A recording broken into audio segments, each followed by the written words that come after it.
Hello, everybody, and welcome to Positive Fandom. Welcome to the Burr Network. It's RM here, and I'm here with Julian Mushkin. Julian, how are you tonight? I'm doing swell. How about yourself, RM?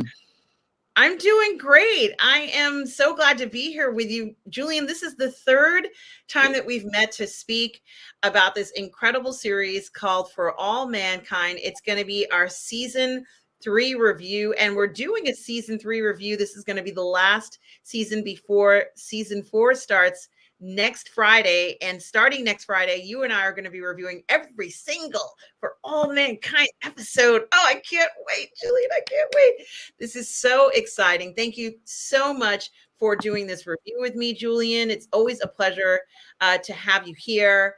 And of course, guys, we are looking at season 3 of For All Mankind. And Julian, I gotta say, first of all, there's so much to say because every season seems to be getting better and better than the last. Would you agree? Yeah. They up the stakes each time, and going for Mars. We're going into that arena that a lot of us wish we were already there, and we're hopefully we'll be journeying there with Manda Cruz sometime in our lifetime. I hope. So yes, there's a lot going on. Additionally, we now have a private consortium that is part of the race, along with the United States and Russia, racing to be the first ones to Mars, the red planet. I can't remember when the third season actually starts. Are they on their way there, or have they even left yet? I can't even remember.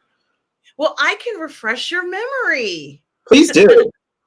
Okay, so episode 1 starts off, and I also want to mention, and Julian, you and I actually had conversations about this, so it's not anything that you and I haven't already spoken about, but just to kind of and I'm getting this picture off of Reddit. You and I have spoken about this in the past. I got to make sure I share it correctly. Wait a minute. There we go. You and I have talked in the past about the series, how what they do with For All Mankind is that they hook you with episode 1. So no matter what, you're not like waiting for the next episode to figure out if you're going to like the show or not. No, not with For All Mankind. You end up loving it. And there are some things that I like about the first episode of the season. What they do is they give you the rundown so you know what's going on in the world, Julian. And I love it. We saw that the president is Gary Hart. And, they showed you what's going on with the UK, what's going on with Russia and their space programs. And then we find out about this hotel called Polaris, I guess. And it is amazing. We find out that they're harvesting helium-3 on the moon, and global warming has slowed down because of the decreased use of fossil fuels, because someone has figured out how to use fusion. And it's really important because it essentially is a much cheaper form of energy from what I understand. But most importantly, Ellen, who is a former astronaut, I believe, ends up becoming a senator and a presidential candidate, and eventually becomes the president. And we see, we start off with this first episode, which I think is really interesting, where there's a wedding that's going to take place. And even before we get to this, they have a shot, Julian, that I'm particularly fond of, where you see Meg Ryan and Dennis Quaid, and they say Meg Ryan and Dennis Quaid star in Love Is in the Air about the astronauts that died, and I'm and I'm like, I want to see that film. I want to see that, And but we watched it. We watched that film. Yeah. I think it's so interesting that they managed to create a scenario, even though it is an alternative, revisionist history. I could see them doing this, Julian. They are just hitting home runs everywhere, especially when it comes to even pop culture. What do you think about that?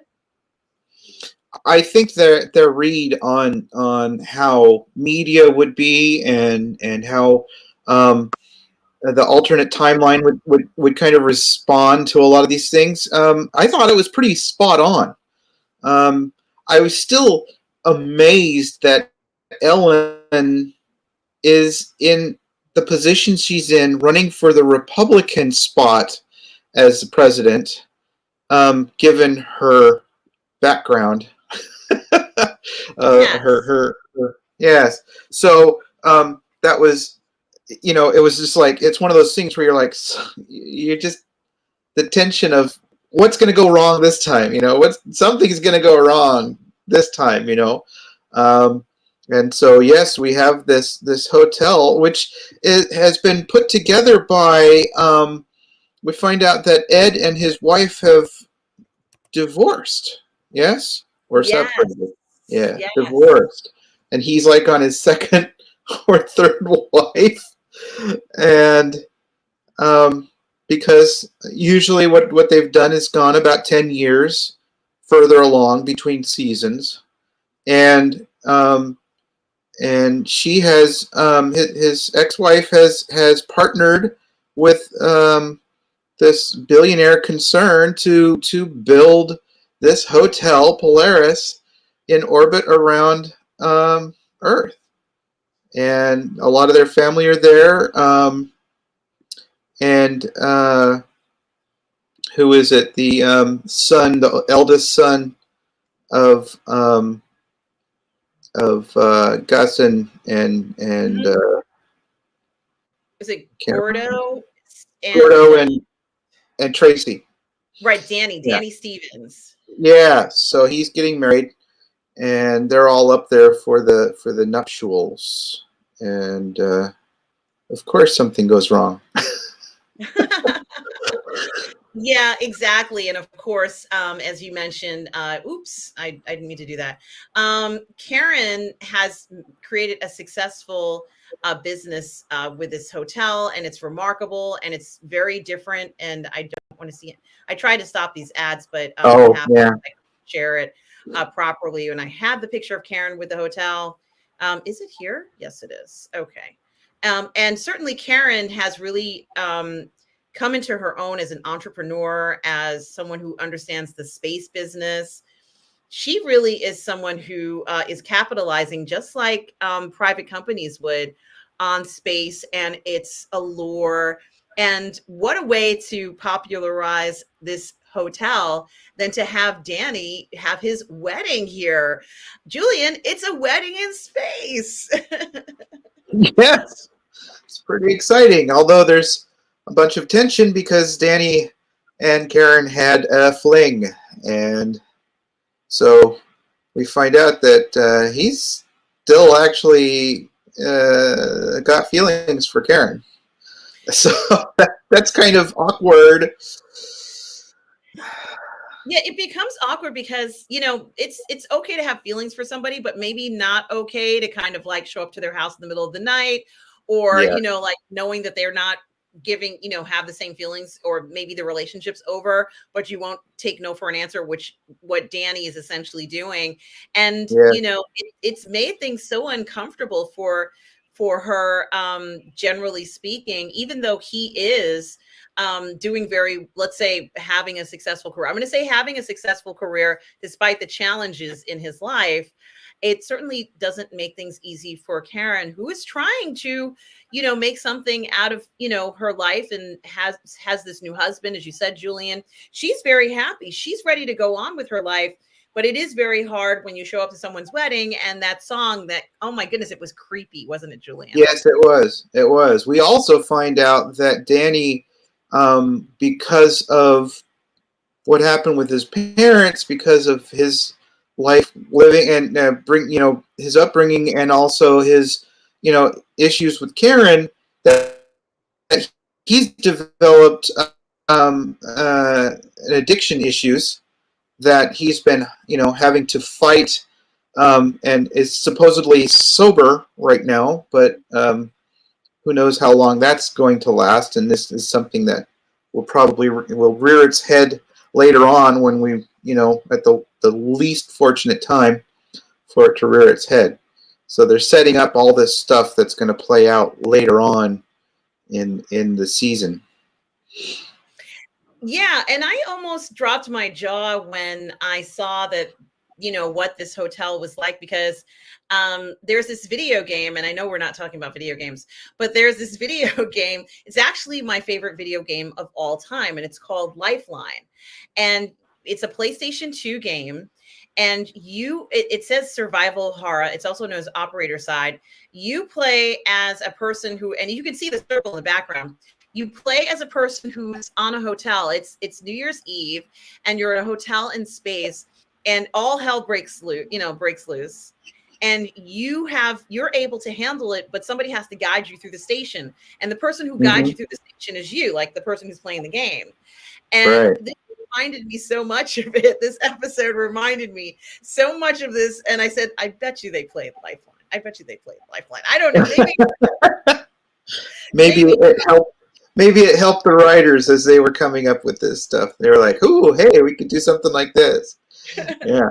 Well, it is very clever. Yeah. I mean, it does look good. And I think that the idea of this hotel was very important in making people comfortable with space, and also making people feel like there's a future in this. And it did have a very, kind of like, what would you call it? 2001 Space Odyssey feel in some of the scenes, Julian. Oh yes. So yeah, it certainly did. The way the hallways were curved, yes, it is very evocative of 2001 and the space station that we see in 2001: A Space Odyssey. And I'm sure that they were taking a lot of their cues from that. Even the furniture looks very reminiscent of it, if not the right color. I think they were red chairs in 2001. But it certainly it was. is. We didn't hear the music, but yes, right? I'm sorry. Go ahead, Julian. I'm sorry. You could hear the music. If you weren't hearing it in your head while you were watching the scene, I don't know. You haven't watched the movie, right? Well, it wasn't just me. No, it wasn't. But it's fun to see scenes like this, isn't it? Yeah. It was very interesting to me that this was kind of a dry run, because they haven't actually opened the hotel to the public yet. They're still, kind of in a shakedown to make sure everything's working right. And unfortunately, things don't work quite as well as they should. And what's interesting is that we do see Margot again in the series. Of course, we're always going to see Margot because she's such an important part of the program. But I think it is really interesting that when we see Margot, you can tell things have changed for her, and perhaps she is obviously sharing or giving information to the Russians, and they are, I guess, apparently giving her some information too, but it feels uncomfortable. Like, it doesn't feel like we're sharing information, and it's a kind of like a kind way of doing it, because there's a lot of scenes in the season where she's really uncomfortable doing what she's doing, Julian. Yeah. And I'm like, now I'm almost starting to feel sorry for her, because I'm like, well, what do you do in this situation? First of all, you would hope you'd never be in this situation, but she really doesn't have any way of kind of like, does she wake up in the morning and say, well, this is what's happened to me, and I'm just going to accept this? I mean, what do you think's going through her mind? She just feels really trapped. I felt that way. I was like, what is she up to? What is going on with her? And all the decisions, that she's made, that she thought had to be the decisions she had to make to get where she wanted to be, seemed to have led her in the wrong direction, seemingly. She's become the director of NASA now, hasn't she, with Ellen gone? With Ellen doing her senator thing and running for president. So now she's the director, and she's having to move a lot of pieces. They're trying to get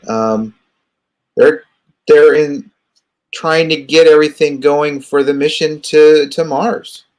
So That's kind Absolutely, of Julian. And you're right. And she is in charge, and Alita is still there. Alita's working on the engine that's going to get them there. They have a timeline that's there, and this whole disruption at the space station, sorry, at the Polaris Hotel happens because there's another country, and I don't remember the country.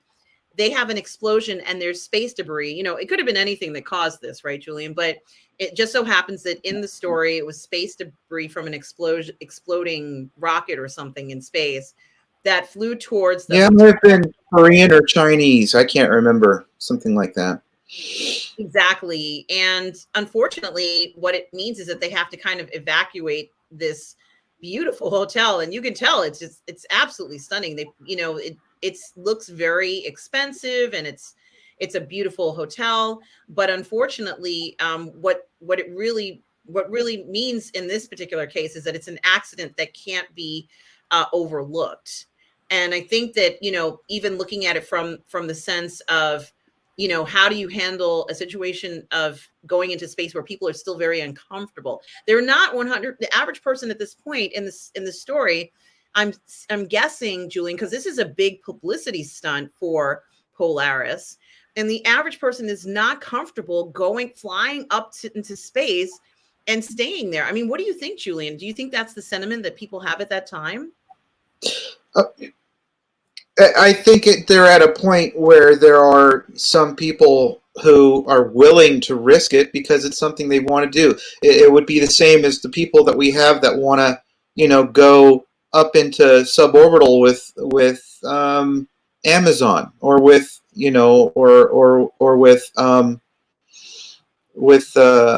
Virgin, you know, with their flight also. Um, where it's just that taste of getting up there into space. And I'm sure there's people who would like to go, but you would want to make sure that who's staffing, the majority of staff on this place are going to be have that background of being, you know, an astronaut at least, or having had training. And it kind of seems like they don't have a lot of backup as far as, you know, core group of people running this station, this hotel that could do that. I mean, they lose most of their, you know, a good proportion when they send the two out, so that the debris knocks into one of the thrusters, that it turns on the thruster and it's locked open and they cannot stop it, and it's starting to spin the station faster and faster, and so the gravity is increasing on the people in the station. And the building, or the station, was not built for certain gravities, and so portions of it are starting to come apart. The guys that they send out to try and lock off the thruster get killed. So all hell goes. It's just, yeah, it's getting bad. And Ed, you know, being an astronaut, he wants to go and do it, but he, you know, it's 10 years have passed since he was that guy who was, you know, in the big shuttle taking. The last time we had seen him, he was taking that the fuel to the moon, and there was the big standoff with the Russians, and he ended up blowing up the fuel to, you know, alleviate any type of problem with the Russians, you know. So here he is 10 years later. His hip's not doing so good. He's giving himself cortisone shots, it looks like, to be able to move around.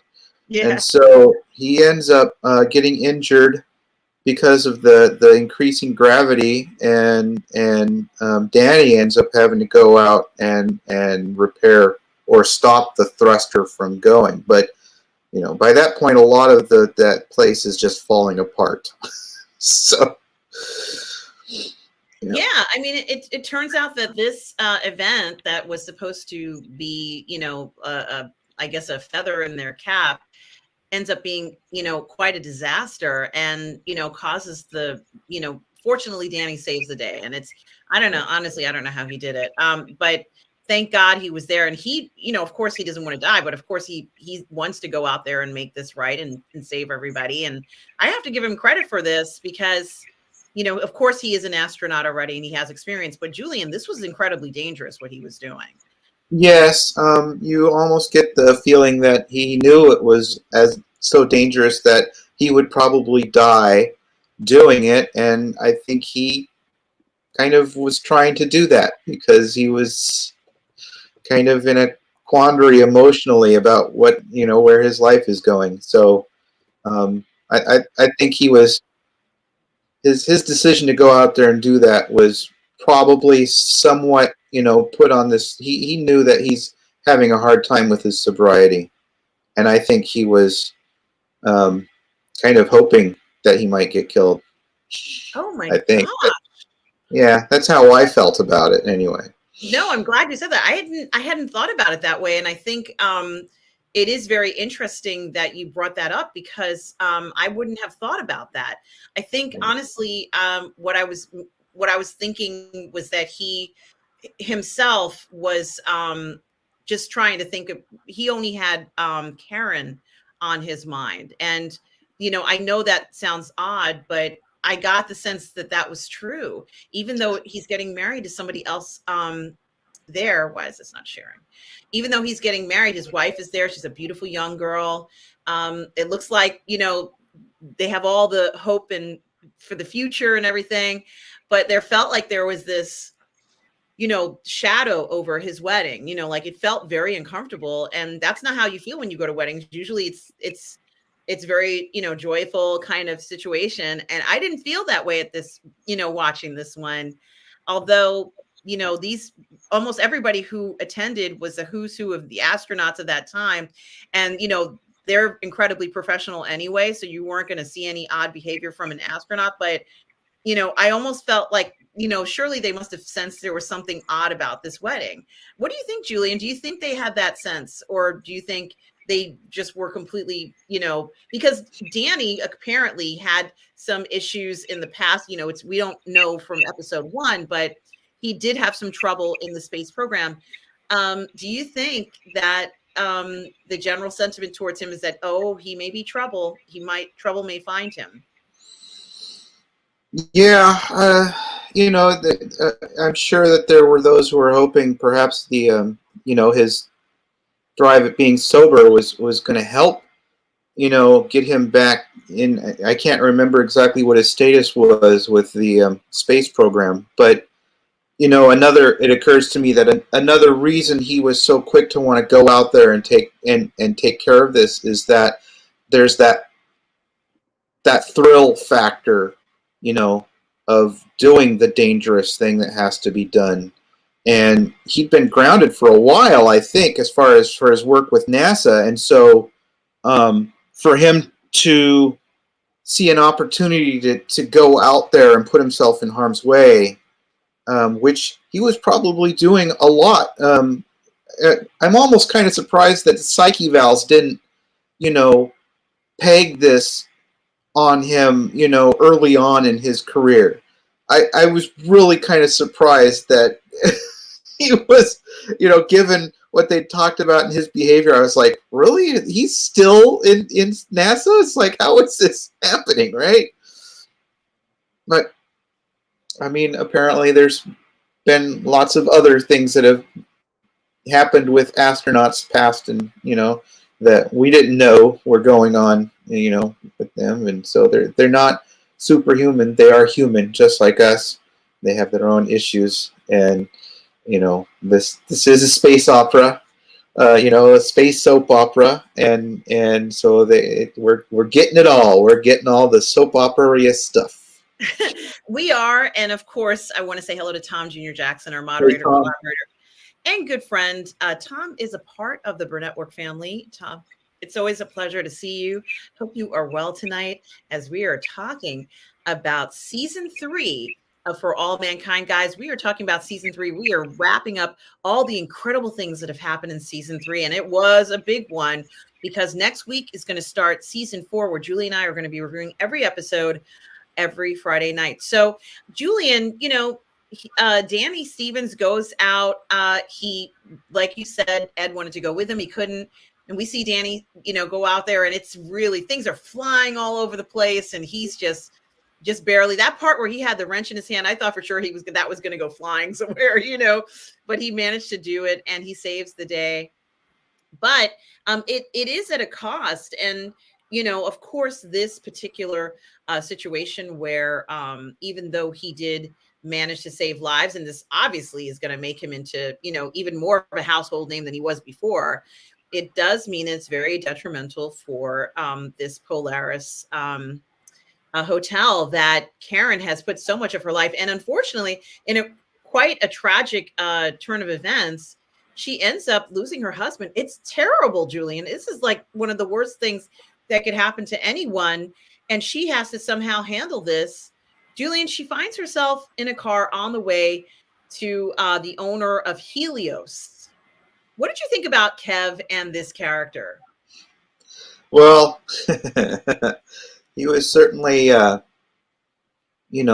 created to be an amalgam of a lot of the, the high pressure tech bro, an Elon Musk type, obviously, this guy who's trying this new, way of running his company where they're all, unanimous votes. It's not, coming down from on high, but everybody chooses, to vote on what they're going to do. And he has a very infectious enthusiasm for the stuff they're doing, and he proposes to her that they make a stab at going to Mars. Yeah, and it is very interesting because she was expecting him to say, well, I'm going to give you $100 million for this, and this is a really good price. You should take this. And that's not at all what happened. This gentleman managed to speak to her and say, you know what, I think you're pretty amazing. I think what you're doing is great. And honestly, I can see why he thought it was great, because this probably cut off, 20 years of development for his project and idea. Can you imagine how he presented this to the members of the boardroom of Helios when he said, I happen to know the perfect thing we could purchase and send it to space. In fact, it's there already. It's in pretty good condition. Only problem with it was that a piece of debris hit it. But I assure you, with our crew, we can get this going. So I was not surprised that that happened, but I certainly wondered what, this character is going to be like, because he is he's kind of seductive, isn't he? He's got a little seductive quality to him, doesn't he? Yes, but there's a bit of narcissism in him too, that, his way, he knows best. So, when he comes up with an idea, he presents it in a way, he uses that, cult leader, exactly, Darth Plato. He behaves exactly like that. I found him uncomfortable from the first. And we also should bear in mind that Helios, his company, is the one that developed the fusion energy that they're using on Earth. And oh my goodness, Ken Mattingly passed away. Yeah, lost thank another you astronaut. for letting us know about Ken Mattingly. Certainly, may he rest in peace, and certainly we send condolences to his family. But yes, that certainly is some sad news there. But yes, his company is the one that creates the the situation where energy is a lot cheaper now, and that affects the economy of the world in a big way, and we start seeing some of the ripples of that affecting the world also as this season plays out. That economically, that they didn't think about a lot of the people apparently that they were going to be putting out of work, and so these are things that you have to, when you creating new paradigms, you've got to think of how that's going to affect the whole, not just your little section of it. Yeah, and it was interesting because in one of the we're primarily dependent on fossil fuels. And the notion of moving away from that, having a situation where that's not anything that's being used, obviously that's going to affect the economy. And unfortunately, in this alternate reality, it's affected the economy in a very negative way. And so many people are really just upset at how things have deteriorated on Earth, with people not working and not having enough money. And they feel that, NASA, in a sense, for making this big discovery is partially to blame for it. But I think what's also kind of interesting is, Julian, is there, at least I think I remember hearing one of the candidates promise that it's a big, bright, beautiful tomorrow and everybody's going to be taken care of. And that's not the case. We see protesters who are very upset about the loss of livelihood and income and everything. And it is disturbing. Gee, that could really happen, Julian. That could happen tomorrow. It certainly could. And we see, the way a lot of people have reacted towards that the pushback against a green economy has, is in part because of that worry of, how are we, what's the infrastructure?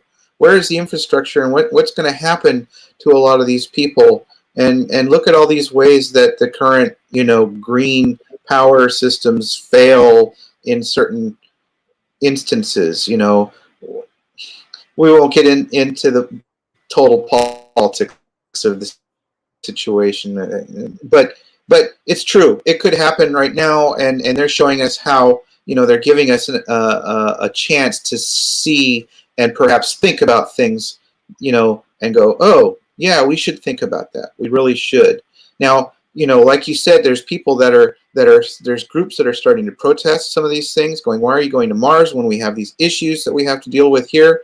And we find out that Danny's younger brother, the other, son of Trace and Gordo, is very disgruntled. He's got his own issues. We find out that he is kind of angry and is rebellious because there's this, he's overshadowed by, the things that his parents did, and he's angry that my parents did all this. They're heroes, but they died. To me, they're dead. They're not heroes. They're just parents who aren't here for me. And he's angry about that. And his brother has gone and tried to make a name for himself. And so he has nothing good to say about NASA.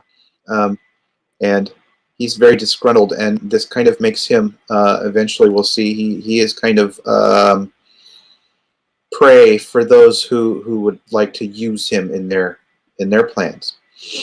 So yeah, it really does turn into, I can't remember the woman's name who ended up working for that I guess terrorist organization. She was I guess they brainwashed her or something like that. And I think the one I'm talking about from many years ago, Julian, not recent. Oh yeah, Patty Hearst. Yes, thank you so much, Julian. Yes, Yeah. Patty Hearst. And this does kind of feel very similar to that, because they talk to this poor kid, and he believes, he's kind of convinced. Oh, darn it. I'm sorry. Sorry. He's convinced that not only did his parents neglect him, but he's become convinced by a group of militant people who believe that somehow NASA is causing harm and is lying to people about things. And while it is true that they're not telling the entire truth for a number of reasons, they also are very critical of NASA, and they feel that they need to do something to harm NASA. So I do want to point that out. It's not just that they are upset with NASA. They want to physically harm and do a physical action against NASA. And I do want to point that out, that it's very distinctive, and that they are essentially domestic terrorists. Of course, he does not know this. This guy doesn't know this initially, Julian. At least that's the impression I got about him. He thinks they're just everyday people who are expressing things, especially when the other astronaut turns up. Julian, would you have ever guessed that an astronaut would be part of a domestic terrorist group? Well, so if I recall correctly, he was one of the Marines that was sent up there. And he had been originally very impressed with Tracy. They all the Marines up there were impressed with her. She had proven herself to them, and they kind of made her an honorary Marine, essentially, when they were up there. Because he didn't know some of the ins and outs about what happened when Gordo and Tracy sacrificed their lives to save the station on Jamestown. He thinks there was some sort of a cover-up. Everything that happened kind of really affected him, and so I think he was either dishonorably discharged out of the Corps or something like that. But he was obviously starting rumors, and because he doesn't know all, he didn't know about the additional reactor that was up in Jamestown. So his, belief is that something else happened there that they're not telling us. And so all these need to know secret type things, you get these people that they're not part of the loop, but they know what they know. And so they make their decisions based on that without all of the information, because they weren't need to know at the time.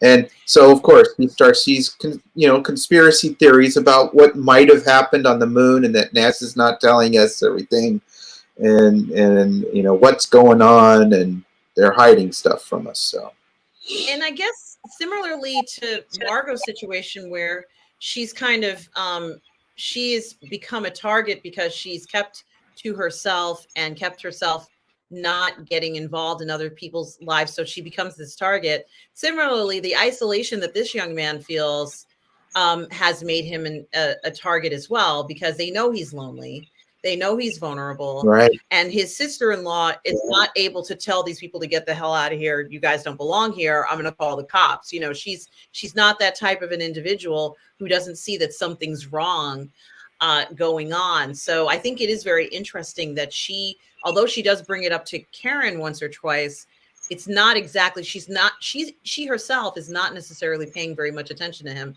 even under the same roof, right, Julian? Yeah. Oh, yeah. Because he's just the brother-in-law. She may care for him as that, being a family member, because she's married to his brother, but that doesn't. She's got her own. She's young, and she's got her own things she's got to figure out, and she's dealing with the fact that her husband is this astronaut who's been dealing with addiction issues, has this secret, love for this older woman that she has no idea about that. She just knows that he's been dealing with addiction problems, and that he's an astronaut who could put himself into harm's way. So that's got to be tough. That's tough. Yeah, and I'm glad you mentioned that as well, in the sense of how everybody's handling all this. And we end up with, although I would have liked to have seen a picture where we saw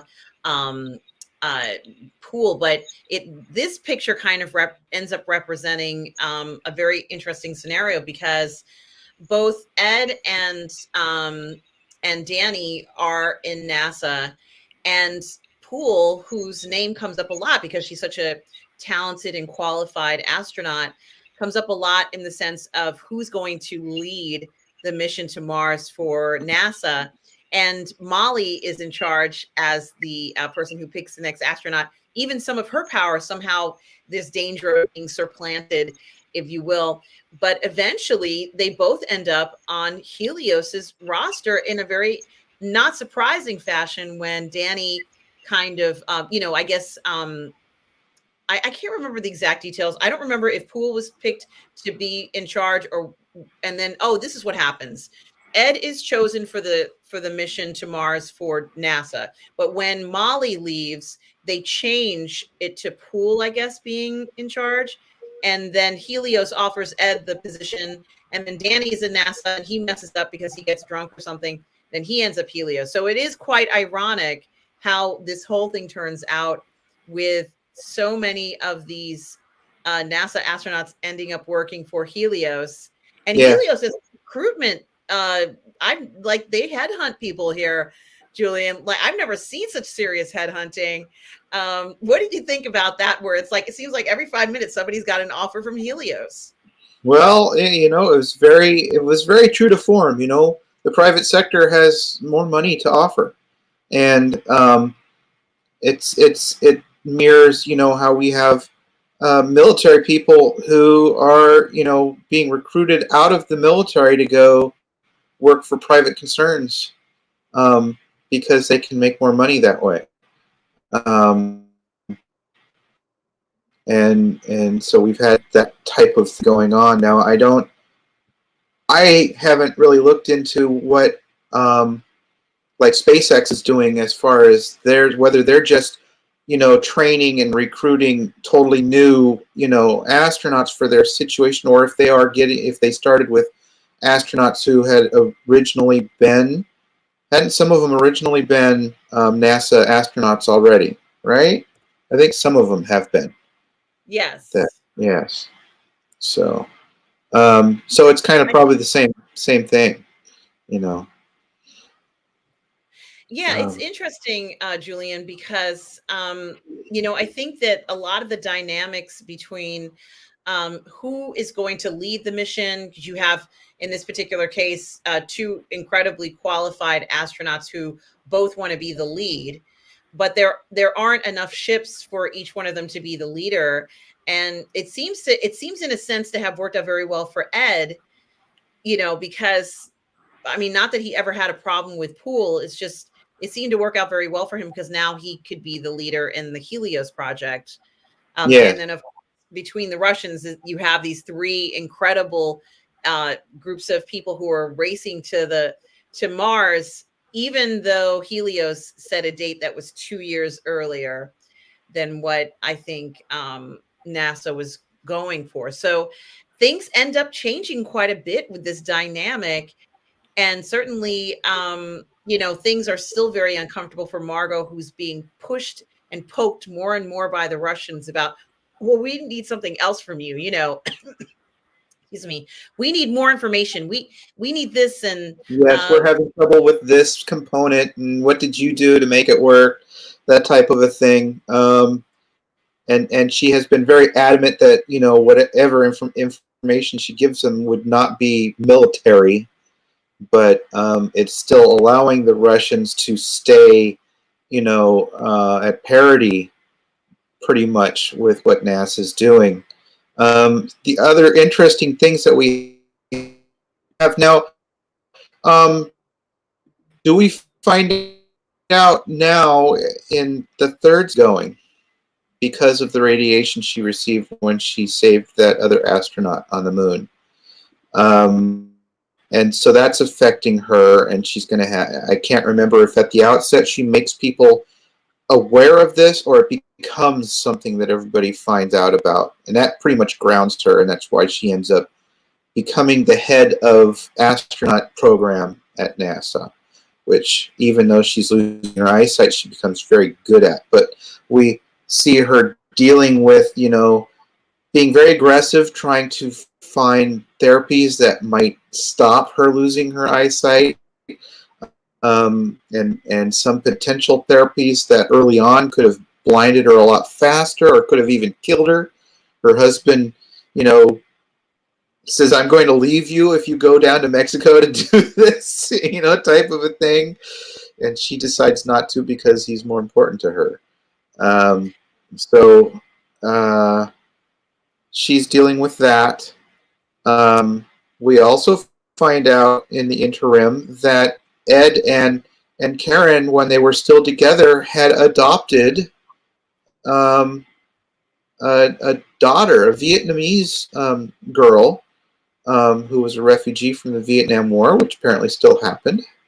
And so they adopted her, and she is um, becomes we see her working at the restaurant that they decide to sell for a lot of money, which is where Karen gets her first, taste of this entrepreneurial stuff when she sells it to that guy who she ends up getting involved with, the big business guy who wants to franchise their bar, essentially. Um, and we see her working there, and we're like, "Who's this?" And then you find out that she's their adopted daughter, who uh, wants to fly, wants to go into the service. And Karen has an issue with this at first, and she tries everything to get her to not want to go do that. But eventually finds out, that she needs to allow her daughter to be able to do this, or she'll cause this schism between them.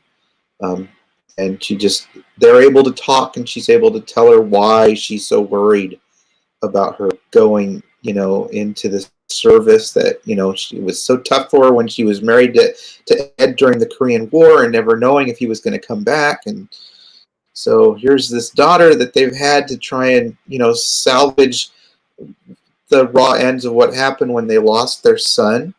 And so now eventually she finds herself in a position to become an astronaut at NASA and ends up on the mission to Mars as well. Yeah, it is quite amazing how she does end up on that mission. And I also think it's very interesting, Julian. She goes up to Poole and she says very specifically, you already have a botanist and anyone can grow something, but I am a scientist, a research scientist who's looking very specifically for life in extreme conditions. And that's exactly what you need on this mission. And I'm like, she's going, she's going. She got the spot, and it was really exciting to see, that she felt she had of course it's a family connection, but it was really exciting to see that type of thing happen because, I was hoping that she would go that far as well. People choose different careers, but to see this, it's exciting to see if she would find something. I thought maybe she was going to find life, and we were going to see that in the season. We did not, but I just thought it was very interesting, the notion of something like that, especially since later on we find out that someone has found liquid water, or even just water in general on Mars. I think that would have been very interesting. But she is an amazing addition to the show.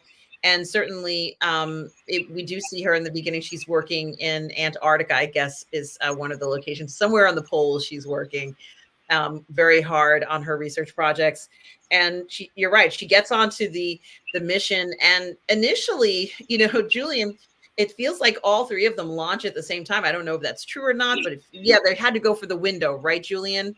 They're going for a window, so they're all launching at the same time.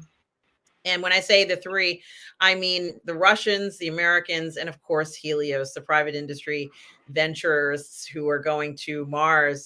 And I think that NASA surprises everybody with this incredible, sun sail, if you will, that is able to grab as much energy as it can, and it gives them this edge over everyone else. I mean, they kind of have this pirate music playing to demonstrate that, but it certainly was shocking. I wasn't expecting that. Were you expecting that at that moment when you were watching the season? No, I wasn't. So that was pretty cool that they pulled out all the stops to try and use every gambit to try and get a little bit more velocity over their competitors. Yeah, they really did. And I think that certainly one thing that I did also think about was how happy I was that Margot hadn't shared everything with the Russians, that someone would find out about that. And even when she did share a lot of the technical information with the Russians, unfortunately, they don't have anybody who may necessarily be working on that specific item there. So they had NASA had Alita who designed the engine, and then she went to the moon to test it, which she was thrilled about. And we see Alita is a workaholic. We are seeing that now. Like, she's constantly working on designs and engines and things like that. But but it does kind of cause a little bit of tension in her marriage. I don't even know whether she's even still with her husband or not. Like I can't tell, but Margot does I think kind they were of separated. Yeah. exactly, and Margot does visit her at her house from time to time, which is something that I really haven't seen Margot go over anybody's house. So this is a very interesting thing to see. Margot, unfortunately, is still going to these conferences and um, different things happen to her. She's poor Margot. One of the things that I thought was also very interesting is that after there's the launch and there's that those sales, they just came out. I can't find a picture of it, but it's just beautiful. Like it just spreads out so gracefully, and you can almost hear once again the 2001 Space Odyssey music playing as it goes out. Although they played Yo Ho Yo Ho or Pirate's Life for me, which was fine, Julian. I have no problem with that. I thought it was very interesting. No sooner had things to seem to be getting on a roll. They were chugging along, just trucking along to Mars. You could hear the truck in, like they're on their way to Mars. That there's this distress signal to NASA. One of the Russian astronauts sends a distress signal, which Kelly intercepts. And unfortunately, there's a crisis on the Russian spaceship. And there's this ethical dilemma, although it's not really an ethical dilemma for the pilots and the astronauts. It becomes an ethical dilemma for Helios management, because Ed is 100% gung-ho ready to rescue, but then he's told not to. And then like his power is taken away from him. What did you think about, could you imagine someone having that control from so many hundreds of millions of miles away? What did you think about that? That was uncomfortable. You could feel the distress with the crew that was on board, and they're being told that we don't care about those guys. It's a race. This is not. They're not on Earth. They're not racing boats where it's like, oh, if something happens, you can still be rescued easily. It's like they are the only 3 ships out there. Nobody else is going to be able to help them.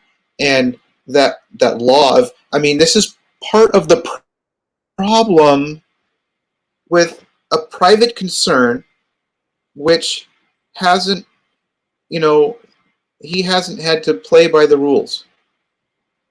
This guy, plays by his rules, and all that's important to him is winning.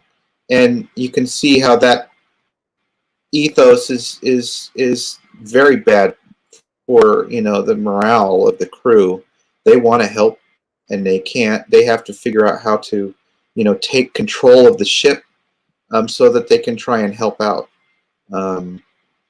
And they try to. I think do they manage to get control back of the ship, don't they? If I recall correctly.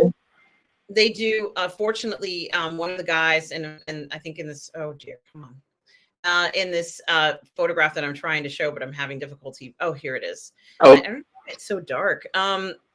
This guy here manages to help. As soon as I can pull it up, and I'm sorry it's taken a while.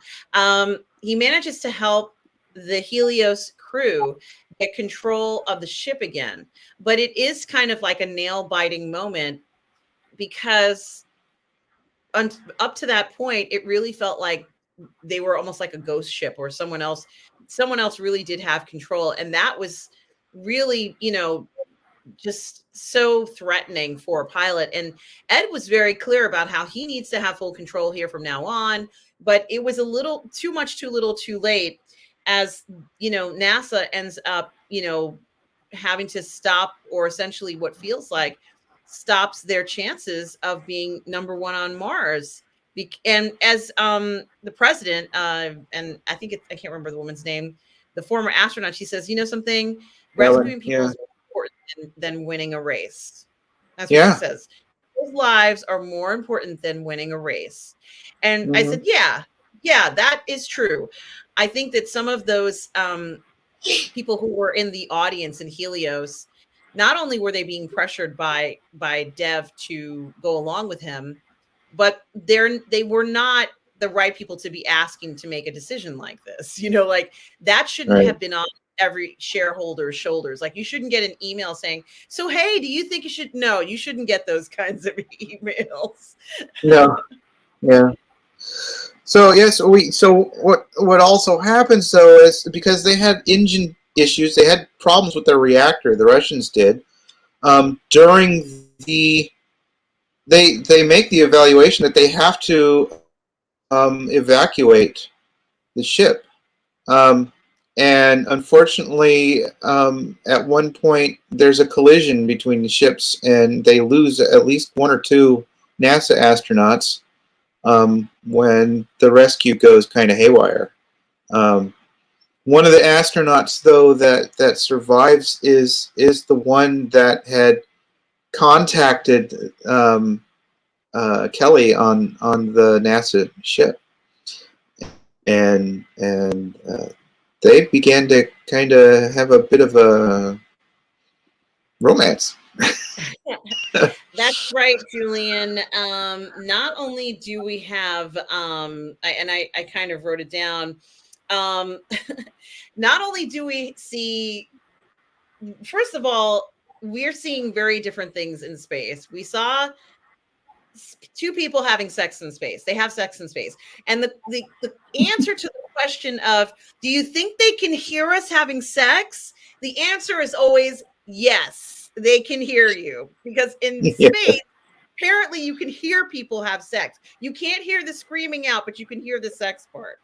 Second thing is somebody has a substance abuse problem on Helios, and apparently he has access to like everything because this poor guy, you know, he trusted Danny and he didn't think Danny was going to break into the computer systems or, you know, like listen to everybody's private conversations. And I'm like, this is maybe on the level of like level 8 of this out of 10 of being a stalker. Like this is Oh yeah. the invasion of privacy that Danny does is also like, this is something you'd see in a horror film. Like if this was a space movie and it'd be like somebody who has access to everything and he manipulated and changed it around. That's what Danny feels like at this point. He's kind of losing it a little bit. He's not himself. Creepy. Very, very creepy. And you know, you just know that something's going to happen because it's a foreshadowing that he's going to have a break, right? And then I think the other kind of interesting thing that happens is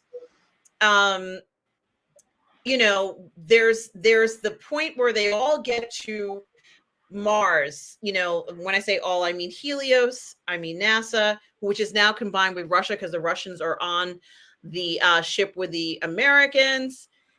And, you know, even though Helios makes it before NASA does, unfortunately, the weather, you know, tells them that they cannot land. And it was almost like, aha, you know, it's like you thought you were going to be first. I found it very interesting that Ed decided not to land. At least this is what I believe, even when he had the opportunity, because he felt that it was too dangerous and it might kill Danny. Like his first thought was Danny, and I was like, wow, Ed is he's just such a nice person. He's such a good person. And it did look dangerous. They were in this tiny little craft, Julian. It was small. You know, like if they hit a rock the wrong way or the wrong way, that I don't think that vessel can handle it. It's not like the big craft that Poole was piloting down to the surface where it's big, like the size of a space shuttle. At least there's a little bit more meat to what they're flying. And even that wrecked the engines on that craft. So when they did finally land, you know, the craft could never be airborne again. So there was a price to pay for that. But what did you think about the turn of fortune? You know, 1 minute you're up, the next minute you're down. You know, and there's still a little twist to this, Julian, of course, as you already know. What did you think about that? And you know, I had to think to myself, I liked that it was a joint landing for NASA and for the Russians. I kind of liked it. What did you think? Yeah. it was kind of interesting where there was still kind of like this little jostling, between the two, the Russian and the American pool, and the Russian to who's going to actually take the first step, that type of a thing.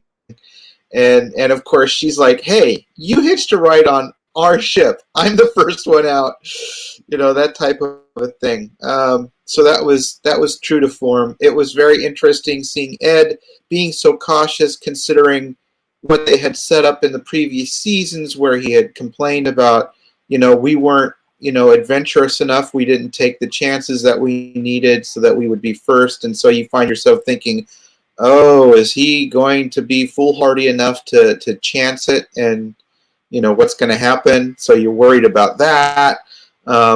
So to see him go, no, we're not taking that chance, it's kind of, you can feel the frustration, but you can also say, yeah, you got to stick to your guns there. And yes, I know it's hard, but, one of the other things that because of the Russian problem with their ship that we didn't touch on was that Alita becomes aware that the Russian engines are essentially exact copies of the U.S. engines, of their earlier stuff, and she's like, they got this stuff. How did they get it? She becomes aware that there's got to be a mole somewhere in NASA, and she decides she's going to hunt for it. And of course, we realize that it is, Margot who's been giving this information over. And so that becomes a source of tension for us because, Margot's been trying to fix her relationship with Alita over all this time, and now Alita's like, I'm gonna find whoever it is and get them, because she sees it as a source of, those are my engines. I designed those. So. Yeah, she does become very possessive of it, and rightfully so. And it is very interesting how she's able to look at the photograph, and from the photograph, she's able to kind of deduce that, she takes a vernier caliper, right? That's what she uses. And she measures the distances in the photograph from the tip of the nozzle, let's say the different parts of the cone and at the end. And she does it very specifically. And she's like, well, I'm looking at this photograph and I used my vernier caliper and I measured it and I noticed. And I remember Margot saying, well, come on, that's just a photograph. That's not, kind of, oh, shucks, it's not that important, but it doesn't matter. Alita is convinced, and she does know what she's talking about. Even specific telemetry calculations and, different bits of information are way too similar. They couldn't have guessed it. It couldn't be a coincidence. What does she say? 1 time is a coincidence. 2 times is something. 3 times it's something else. So she kind of uses that as this. And she goes to her husband and asks him to look at it. I'm assuming maybe her husband's an analyst. And she goes to another guy in NASA, and it's uncomfortable, Julian. He brings in the FBI. Were you expecting him to do that? No, not exactly, but I guess, something like that had to happen. Because this is the point where we're turning up the pressure for Margot, It's like, she thinks it's got to be some sort of who is it, but she doesn't even think that it would be Margot. Why would it be? The director of the NASA. It's like, how could it be? So, yeah, we get the pressure going on there. We've got pressure. I think in this season we see pressure happening on Ellen and her husband, because he's been too loose with how he's behaving. With some of the people in DC, and it gets out that he's gay. And so this becomes a pretty hard thing for them to worry about. Meanwhile, we're looking for water, ice on Mars. We have set up a drilling thing. It's kind of a joint operation. We're all trying to work together because everything's kind of, all 3 parties are kind of in a bad way. So they've got to work together. And Danny, with his substance abuse issues, screws up because he was supposed to pay attention to a pressure uh, uh, that was building up as they were digging, and he didn't, and it caused feedback that totally brought down the digging, well, the core derrick that they had, and it causes this landslide that we see in the picture there. Um, and people are buried. Danny and Ed are buried, as a matter of fact. And we don't know that they don't know if they're alive or dead. They've got to try and find them. We did lose a couple because of they couldn't get to any of the modules in time. So now the Mars team is in a pretty bad way. It's absolutely awful, Julian, as you said, and certainly it's not easy to watch astronauts running for their lives in another planet, seeing a huge wall of rock collapsing. One of the persons who gets caught in outside is the guy that Kelly ends up becoming. She's kind of intimate with this guy, and she loves him, and he's one of the people who was caught in the flow, or let's say the landslide. And so are two other astronauts who, one is obviously his mask is broken, or her mask is broken, and you can see that they died. It is horrible. It is interesting, however, Julian, that Dev is the one who manages to solve this engineering problem when Ed and Danny end up being buried inside the MRS. I think it's MRS or something like that. Yeah, something like they that. Need to get it out of they need to get it out, one, mainly because it's the only way to get back to the Helios, which is going to be their ride home anyway. But it's buried under all that metric tons of rock. And Dev figures out a way to get them out. And, it's a nice engineering solution. But what I also think is very interesting is that it's at that same moment where Danny is trapped with Ed in the capsule that he decides, this is the time I'm going to confess all my sins. Yep, not good. Not good. Yeah, I mean, at the very least, I don't think, not that, thank God I have not done those things that Danny has done. So I wouldn't confess that. But even if I had to confess, I don't think in my last words, I would even be doing that. I'd just be telling him how grateful I am for everything he's done for me and leave it at that. This is not the time to be confessing all the bad shit you've done. So don't do that out there. Don't do it. If you find yourself in that situation, tell the person you care about them. If it's that kind of a relationship, tell them, if you make it out, let my family know that I love them, and leave it at that. This is not the moment for him to be saying everything he's done wrong since he was 10. No. Just go ahead and say, you've put up with me. I'm grateful for the friendship we've had. This was really shows his lack of judgment. And he almost looked like, and Julian, I wanted to ask you if you noticed this, Danny looked like he was going through withdrawal in that he was going through withdrawal. I was going to bring that up. Yeah. So it's like, not only that, but yes, now he's going to start going through withdrawals while they're trapped there. And that's part of the reason, he said, yeah, I screwed up. I was messed up. I should have been, the guy who was supposed to be there watching it, he ends up dying, doesn't he? He went off. He asked Danny to give him a hand and take keep watch of this while I go do this other thing.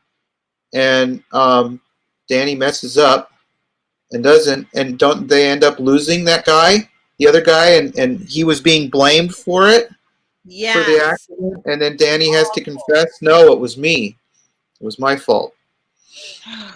I think that it was a situation where everybody was so forgiving of Danny, and part of the reason why they were forgiving of Danny is because they knew that he lost his parents, and it was impossible not to know his backstory, because every time they introduced him, it was the son of so-and-so Stevens is also like, that was always seemed to be the way he was introduced. So he couldn't fall, get out from within the shadow of his parents. And certainly that would have been something that, was very hard for him to have to deal with all the time. Having two parents who were hero astronauts, the legend, as I said in the movie, Love in the Air, which I still want to see with Dennis Quaid and Meg Ryan. I know they're going to make that film, Julian. They're going to make it for me. Um, but the biggest bombshell, Julian, after everybody's rescued, at least I guess I should have guessed it. But how did those Russian guys know? How did those men know that Kelly was pregnant? I didn't know she was pregnant. Did you think she was pregnant even before they said she was pregnant?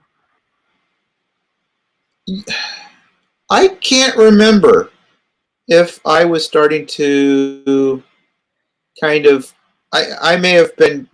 There were things happening. I was like, I wonder, because I think there were clues. There were clues, and I think I was cottoning onto those clues about the same time that they were. So I wasn't that surprised when they said, "Yeah, she's pregnant." Well, they almost made it sound like the way that the men made it sound. They were like, "So, are we going to tell anybody that she's pregnant?" And I'm thinking to myself, look, it's not like you can just bring her home tomorrow. Eventually, everyone's going to know she's pregnant. So you don't even have to say anything. And then I think in one of the next episodes, Julian, you saw something where it said everybody's sending baby shower gifts to, Kelly. And, it's like, you see her, and of course her pregnancy has gone on and she seems fine. And of course she's not fine. Is she, Julian? No, that being on Mars is, it's not optimum for birthing a kid. I think pressure and stuff like that is causing some issues. I can't remember what else was, causing the situation that they were like, we need to get her off of the planet. We need to get her up to Helios, or she's not going to be able to. She's not going to have she will not have a successful birth. That they might not even get a full-term pregnancy if they don't get her, off the planet. Yeah, this is this is maybe one of the most high-risk pregnancies we've ever seen, ever. And certainly they didn't hold back. Like she's still working and doing her assignments, as I said. And I kind of always joked about this, like, how they're going to show pregnant women doing everything, and then we won't ever get maternity leave because they're going to say, well, you're pregnant, you can do it. Look, we saw Kelly on For All Mankind. She was in space, for heaven's sakes, working. So therefore you can work. And I really worry about that. It's like, this is, but anyway, she's there and her father is there. And, she had to deal with the death of, this Russian astronaut who is the father of her baby. And it is very soap opera-y, but I can't, I'm not going to say I didn't enjoy it. There, I said it. I kind of liked that, they hooked up and it looked like they really liked each other, Julian. It looked very different. Like this was, a very different kind of relationship. And it's really a shame that he was killed. It breaks my heart that happened to that talented young astronaut. This was awful for them. And now, the other dilemma, of course, is that they are on the planet with limited resources. They've got to figure out a way to get Kelly out of there as soon as possible because she is in such a bad state with this pregnancy. And as the astronaut said, it puts us all at risk. I think that's what he said. Yeah. With her, that type of thing. And of course, the space baby, and meanwhile, everybody's working hard to repair the MSAM, and Alita once again proves that she's, she is a genius. She's like this fantastically talented engineer. But I think it is also very interesting. And I did speak to you about this. I spoke to you about this, and I felt that this was maybe a lot for anyone to believe that she could be strapped to the outside of a vehicle, get projected into space, and then kind of jump to a ship. And I'm actually, one of the things that I was going to say is that the craft was never designed for that. So while they could do it terrestrially, if they're just flying in the low atmosphere of Mars, I didn't know that they would, fly in and out of space that way with someone strapped outside. So that really surprised me. And I still don't believe it. I still love the series, but I'm not buying the pregnancy. And, well, what did you think? Do you think this was going too far, or should we just love it anyway? It is pushing credulity a little, just quite a bit. But the fact that she got pregnant, to me, kind of pushed credulity, because, we're all adults, and for them to assume that men and women might not hook up together was silly. So, I don't know what the protocols are. I know that up on, this, up at the space station right now, I don't know what kind of protocols are in place for that kind of stuff. It's something that they really don't talk about, but there are men and women working together. And I know, they're busy, and there's not an awful lot of privacy up there. And so I'm sure that they're not doing they're not engaging in a lot of that kind of stuff. But eventually, it could happen, and you would think that they would have their people taking the precautions that need to be, whether by this point there's something that men could be taking. Maybe he didn't have it because he was Russian, and the Russians don't believe in that. Maybe, I don't know. I don't want to say, oh, it's all the women should be taking care of that precaution. It's like that. No, both of them should have been precautious. And I would think that the both NASA and the Soviet system would have some sort of things by then in this particular narrative, that they would be making sure those things didn't happen. So that for me was kind of pushing credulity, but it's like, it is a soap opera, so we've got to allow for some of these things to happen. I think that the events and some that happened in the Martian movie with Matt Damon kind of set a precedent, you might say, for because he had to do the same type of thing, kind of like launching himself up, in a situation where he was not totally protected. He was not inside of a capsule. He was kind of, riding on the, an open capsule to get up there. So I think that kind of set a precedent for them to try. It's like, hey, they did it. We could try something like this, And so, yeah, it certainly pushes credulity. One would think that the stresses on the fetus itself would be so, on the baby, would be, I know it's beyond a fetus now, because she was just close to having that kid. Yeah, this is, yeah, I really do feel bad that, seeing her when he passed away, and her reaction was terrible. So, I'm hoping she can start over when she gets back to Earth. And this will be something that, of course, she'll never be able to forget this guy.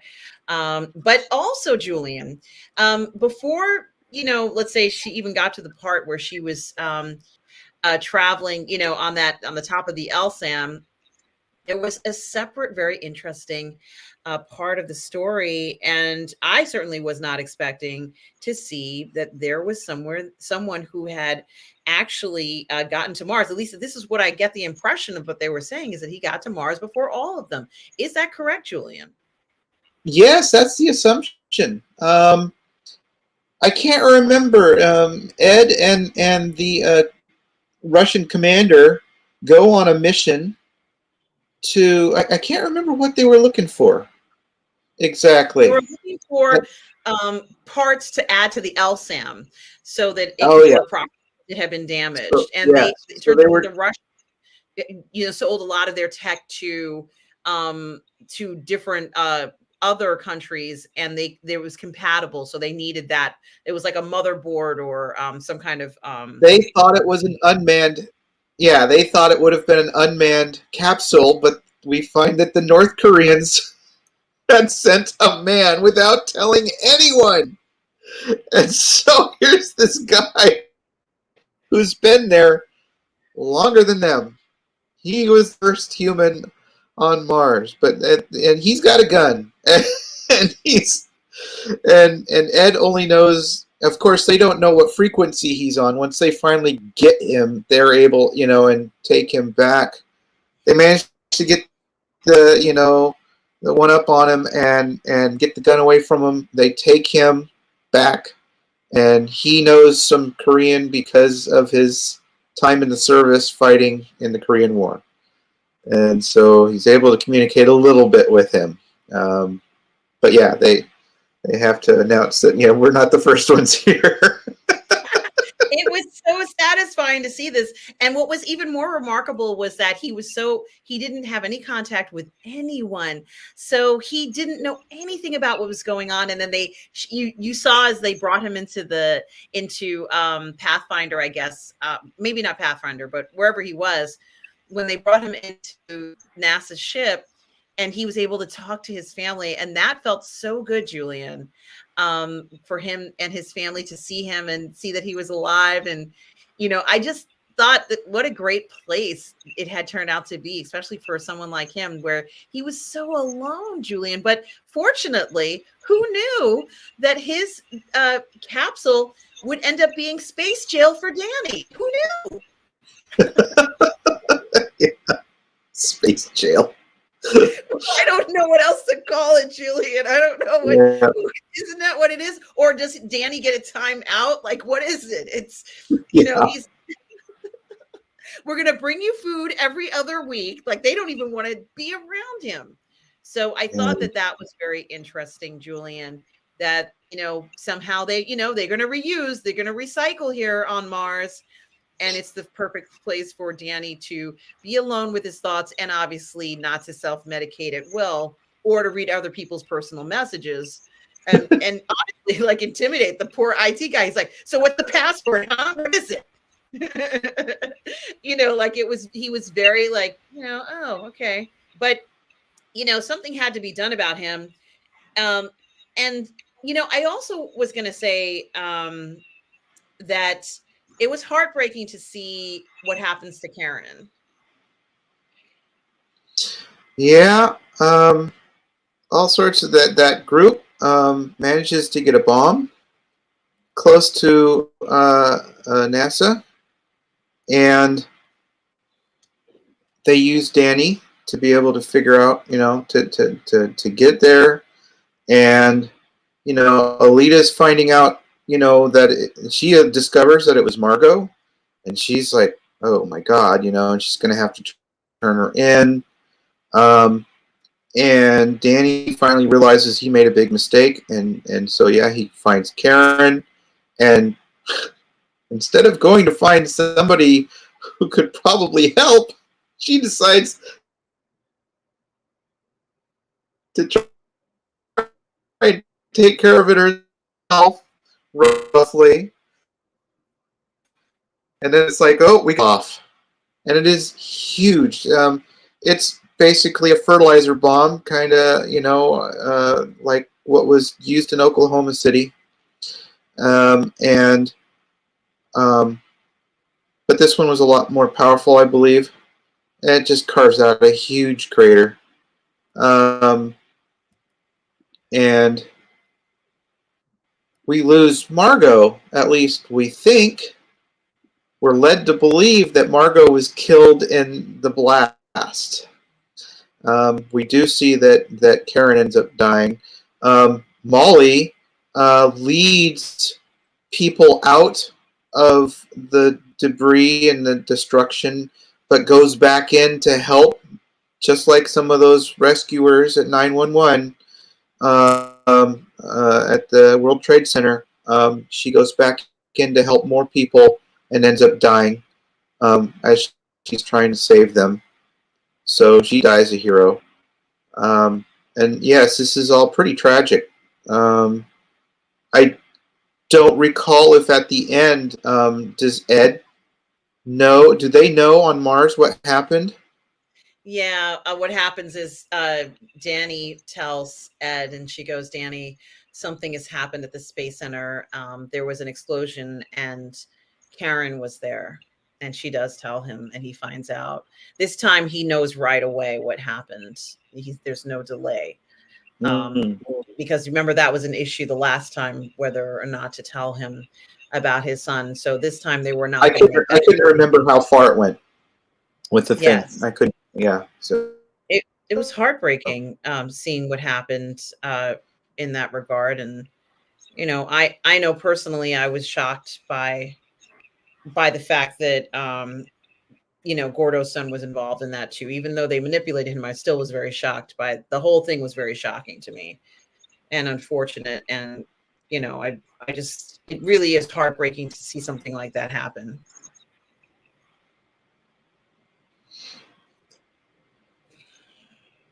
But we do find out that Margot was not actually killed. That she was spirited out during that confusion. Now, that had me thinking certain things. Like, would the Russians, would the KGB be underhanded enough to have been involved in helping plan that? Did they help provide materials for that group to do what they were going to do, knowing that they could use the distraction to spirit her out and have everybody thinking she's dead? Wow, I hadn't thought about that. Yeah. Wow. That's a thought. Wow, that is deep. Because, how did she? We don't know how she actually got moved out of there. Was she part of it? Did she know that this was going to happen? I don't think she knew what was going to happen, Julian. I think that when she knew that she was under investigation and the Russian lady came and told her that they were going to come for her. Isn't that what happened? Maybe I'm wrong. But I have a feeling that but the last we see is Margot isn't she still there, and she's like playing the piano or something, isn't she? No, that's the last we see of Margot, and then or did we see her walk out somewhere? I can't remember. We don't see her walk out, but we do see her in Russia. She wakes up and she's in Russia. You remember, you told me. I know she wakes up and she's there, but my point is, how does she get out of NASA how did she get out of there without being seen? I thought she left before she gave her speech. No, she was still there. Oh, what was she? When she said, that was what I guys, it was great. I have to look. I don't remember. I have no idea how she got out of there. Because Alita went looking for her after the blast. She did. Yes, she did. This is true. So people thought she was still there. Wow. That was all part of it. They had to make it look like she died.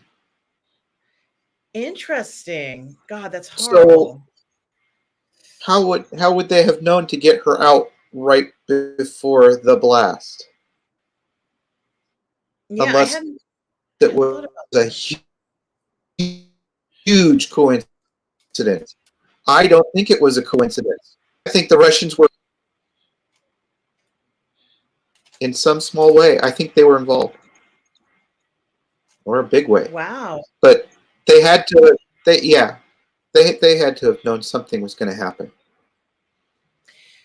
Well, this is another fantastic season. Season 3 was remarkable, Julian. And did you get a chance to watch the other videos? There's a section where it says connecting seasons 3 and 4. Did you watch that on Apple Plus? No, I haven't. I'll look for it to watch. All I've seen is the trailer that, has the big ad for Helios and come work for Helios, live on Mars, all this kind of stuff. So it'll be interesting. There's about 4 or 5 videos, and each one has like a date. And there's one from, I don't remember all the dates of each video, but there's one video from 2001. And it says the new millennium, you know, because it starts off in the new millennium when it picks up for season 4. And it tells Yeah. you about who is president at the time in the new millennium. Because I'm not going to say who it is, but they kind of explain what happens in regards to the presidency. But they also explain that Helios has been found to be guilty of antitrust laws. So like Exxon and Halliburton also get some, you know, like stuff. That's not a surprise. But the one I want to mention is they actually have a video talking about how they caught the people who were responsible for the bombing. And in the video, it says that they convicted 2 perpetrators, the older man, and that girl, the girl with the long hair. They caught them and they got put in prison. And also the Stevens boy was also convicted. I think he got 12 years in prison. Yeah. But yeah. But what was interesting was that Charles Burnett, who's the one who came up with the idea to do this whole thing. This is what they said in the video. He is missing. They can't find him. Now that would fit in with what you're talking about, Julian. You know, like when you said that you thought that there was some kind of something else going on. And I said, what do you mean you can't find him? These guys find everybody. Why would they not be able to find him? That might fit into what you're talking about, Julian. Yeah. You know, so Yep. But I wonder if I could pull up. I don't know if it would allow me to show. I wouldn't play everything from Apple TV, but I've been trying to share stuff, and let me see if I can log into it, because sometimes it'll let me bring up different things, but at other times it won't. So let me see. No, I'm not signed in. But I don't have to sign in order to show you what I'm talking about. Let's just see if I can show it. If it shows it. Okay, yeah, it does. So Julian, I'm going to see if I can share this. Let's keep our fingers crossed. I'm not going to play it because they'll be like, you know, they're going to pull down this video. But when you go to Apple TV, I think I said Apple Plus. It's not Apple Plus. It's Apple TV. You go into Apple TV. There's a section called Connecting Seasons 3 and 4. And it says Leap into a New Millennium, 1996 to 2001. And so these sections here, I'm just going to pull that up just a bit, are videos that tell you what happens. So this one is the one about what happened. I don't think I can play it. I don't think it'll play. Yeah, it's telling me to sign in, but you know, like when you Ellen picks George Senior. Yes, there's all sorts of very interesting these videos here that tell you what happens at each one. But I just think it's very interesting and very mysterious, Julian, for this video where it says the JSC bombing trial. And of course they compare it. They do tell you that the inspiration for it was, of course, the Oklahoma bombing, which I'm sure you remember. I can't remember what year it was. It might have been 2000 or 1999 or something like that. And they're very specific that they can't find the guy's name. His name is Charles Burns or something like that. And they can't find him. He's the astronaut that went up. As you said he was a Marine. They can't find him, Julian. Isn't that odd? It doesn't make any sense. But if it was what you were saying, it would work into not surprising Russians. Yeah. So but I didn't mention it because if you watch these, it'll tell you like who becomes president, because as you can see it here. What does it say? Wilson. So I spoiled it. I didn't want to tell you that she won re-election, but there it is. In the caption. So I apologize. I wasn't going to say anything, but I apologize. It shows that. Yeah, well, I would see it as soon as I open this page anyway. So. Okay. Well, what's interesting about it is that they say that she won it because she admitted that she was gay. You remember this breakthrough moment where she does that on TV. But the second part that's the breakthrough is how she handles the bombing issue. What happened at the JSC. Cool. And so the combination of those two things recharged her candidacy. And all of a sudden people didn't care about a lot of the stuff. They were very focused on trying to find out who was responsible for that and how we would respond as a nation. And I thought that that was very interesting, is that things can happen. I think that that was very interesting because sometimes you'll have a president who no one can ever seem to overlook different things. They also spoke about Al Gore, and they mentioned something about Al Gore losing a lot of Florida voters because of his response to the Elio situation. There was this little boy whose mother had passed away, and his father was Cuban, and there was this resistance to return the child to his father. And I remember that. Yeah. Yes. And apparently that affected people's opinions about Al Gore. I didn't know it. I had no idea that he was even involved or anything like that. But I remember the whole thing, and everybody's like, no, he's got to stay here in the US.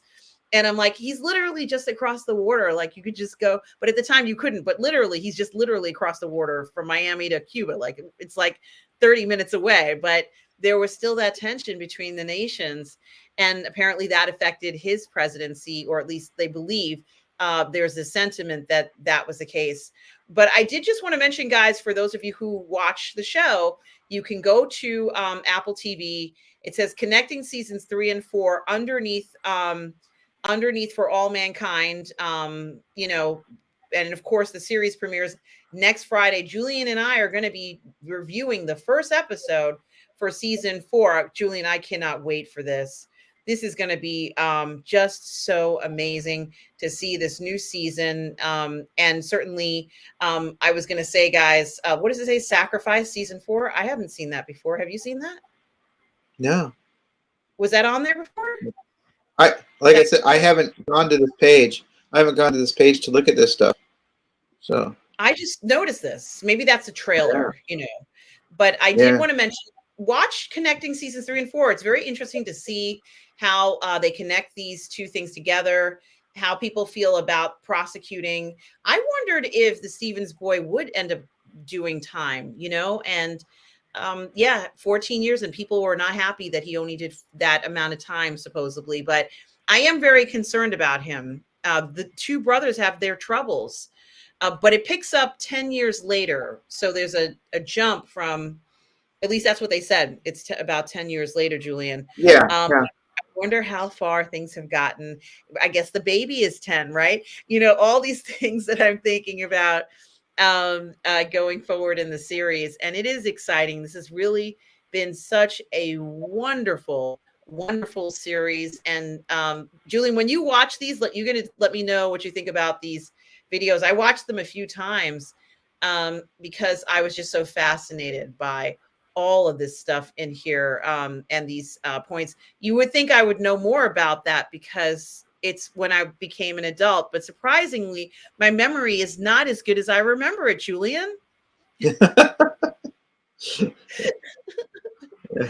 Well, you know, you brought up that Elio thing, and I'm like, that's the first time I've thought about that since it ever happened. So, you know, it took me a moment, and I was like, oh my God, I remember that. I do remember that. Yeah. They even mentioned baby Jessica in this series as well. If for those of you who remember, baby Jessica fell into a well, and it was a big deal. This poor little girl, this cute little, what was she, 1 or 2? She fell into a well, and they had to get her out. And it was like, they got her out, yay! You know, it was as moving as the Chilean miners and those kids who were trapped in the cave. That's what this baby Jessica thing was like. It was such a big deal, and she's grown up now. You can find her on YouTube. She's probably on YouTube. Maybe she's a YouTuber or something. But you know, it is very interesting. Julian, I give season 3 just the highest score you can possibly give it, a television's perfect score, including seasons 1 and 2. Oh my gosh, I'm so excited for season 4, Julian. You know, you're wondering, you know, because it just builds this, you know, what they keep on overcoming these ever increasing, you know, challenges that they've gotten, and you know, you have to wonder what could happen now. You know, we're on Mars. It's like, what kind of thing could happen that would be so, you know, staggeringly, oh my gosh, we've got to overcome this terrible challenge. what's next? Are they going to be working on some sort of FTL engine, or are they going to find evidence of biological life on Mars, perhaps, Yes, or yes, finally discovering aliens? life in there. And I think the poster had someone's hand reaching up, right, Julian? It was like an astronaut's hand was reaching up or something. I don't know what it means, but asteroids is a big thing too, Julian, because in the these Hmm. preview videos, yeah, it says what does it say? It says does it say anything about asteroid? It does say something about asteroids um in the video where they talked about the Mars and Seven Alliance. They talked about harvesting minerals and precious, rare earths and things from asteroids. So that suddenly becomes a very interesting talk and discussion um, in the future. So that's another one as well. So, but I know nothing else. I know nothing else. I wasn't one of those people who saw the preview episode, but I just can't wait, Julian. I can't wait. What are you expecting or hoping for in the new season?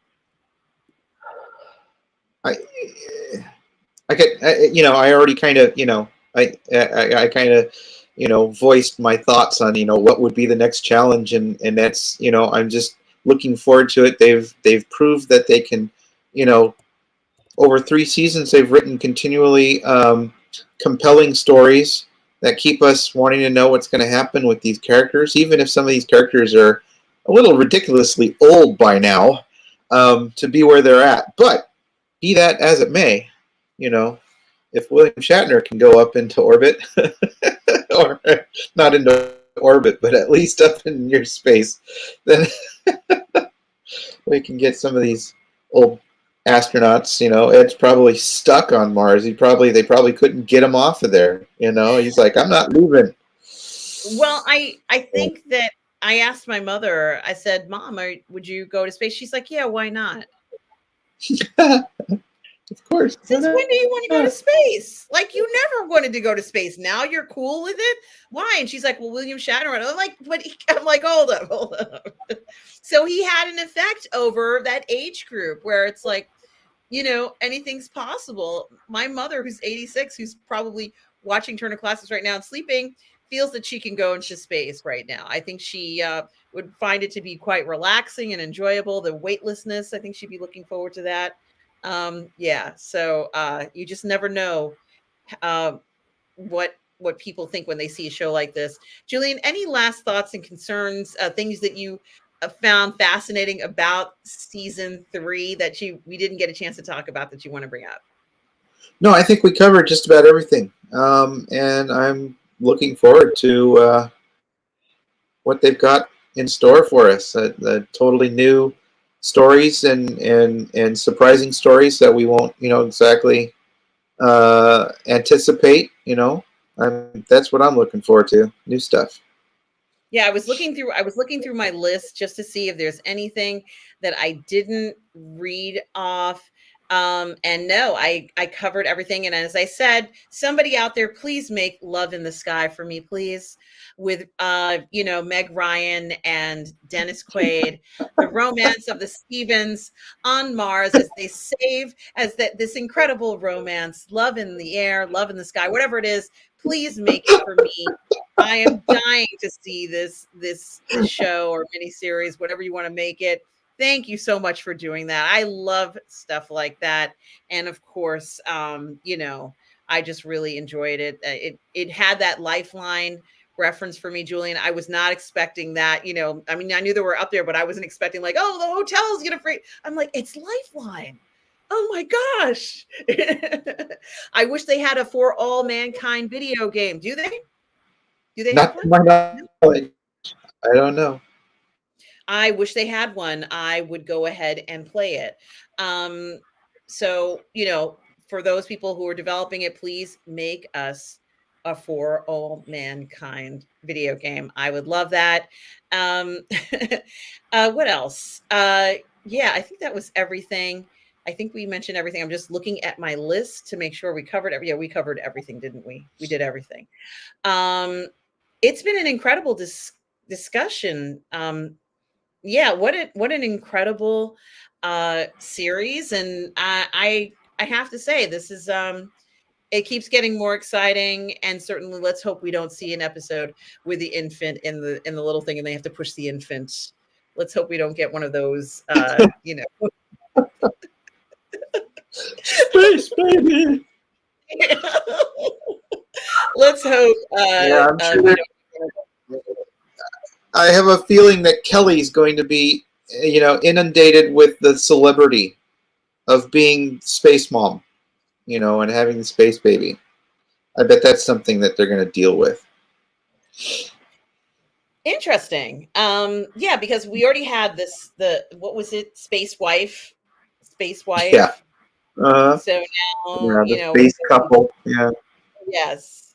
So, yeah, that would be very interesting, and certainly, let's see what happens going forward. I'm just so excited, Julian. Thank you so much for doing this review with me, Julian. Where can people find you? They can find me right here on Positive Fandom and Ember Network. They can find me on Facebook and Instagram and right here on YouTube. So just reach out. Oh, Excellent. Goodness. Thank you, Tom. Yeah, Tom tells us that baby Jessica is married with 2 kids and a special ed teacher's aide at a local school. She is 34. Thank you so much. And of course, Jessica, if you're watching this, we watched and are so glad they got you out of that well. My side is hurting from laughing so much. Well, that's always a good thing. Yeah, our moderator, collaborator, and good friend, Tom, you are the best. Thank you all for watching. Join us next time for a review of episode 1 of season 4 for All Mankind. Yay! Darth Plato says Grogu comes to For All Mankind. Who knows what they will do? Guys, please do subscribe to my channel, Positive Fandom. The link is here. And some of you guys are watching me on Positive Fandom or on the Burnett Network. Please do subscribe to both channels and also to Tom Jr. Jackson's channel. Look, Tom is already ready. He's decked out for the holidays. He's got the Grinch by the tree. Guys, check out Tom Jr. Jackson's YouTube channel. You won't be disappointed. He does such wonderful reviews. And of course, we are all goof people. Tom Jr. Jackson, you are the best. I want to thank everybody who showed up tonight. I hope everybody is well. And guys, remember, no matter where you are in the galaxy, always please remember to be kind. Take care, everybody. Cheers.